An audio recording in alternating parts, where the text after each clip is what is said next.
What is the solution to the conflicts? Let's look briefly at defence. Nick? The way we avoid wars is to make sure our enemies are afraid of us. And how do we make them afraid of us? We make sure we have a decent armed forces. So we need to get rid of all the woke nonsense in our armed forces, because that doesn't impress anybody and doesn't make our enemies fearful of us. We need to increase spending, and we need to make sure we've got the best technology. So there needs to be a lot of investment in that. And we need to work with our partners, NATO, America, countries in Europe. That's how we avoid war in the future. Now, there'll be wars we can't avoid. There's a war with China coming, and that's going to happen in our lifetime. How do we avoid that? I'm not sure we can, unless China implodes. China's got lots of internal problems themselves, so only China can stop China invading Taiwan and expanding their empire.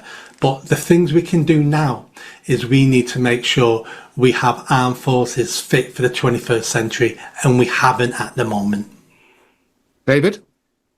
Yeah, I mean, I agree totally. The Prime Minister has committed to 2.3% of GDP. I would like to see, or Reform wants to see 2.5% or 3%. I think we should be spending 5% of GDP on defence. We only have 75,000 in the army, 25,000 in the navy. In fact, by 2030, we will have fewer people in our armed forces than in the US Special Operations Forces. And so that is part of the problem. Also, by the way, the recruitment to the army and navy, etc., is run by capita. And there were loads of people, hundreds of thousands of young people signed up to join our armed forces. And because they weren't actually looked at, they left. So these young people gave up because no one actually bothered to come back to them within a year. That is one part of it. The other thing is to make sure that we have food security in this country, and to ensure that actually we are buying British and stop relying. And Nick makes a brilliant point about China. We are all complicit. We are clicking on Amazon and buying in cheap stuff from China. And of course, all we're doing is enriching the Chinese economy.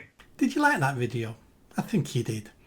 Hit the bell, give it a big thumbs up, comment, and don't forget, I'm standing for election in Oldham East and Saddleworth. So please share this video, speak to your family and friends if you live in Greater Manchester, and if you live in Oldham East and Saddleworth, make sure you vote for me. Catch you soon.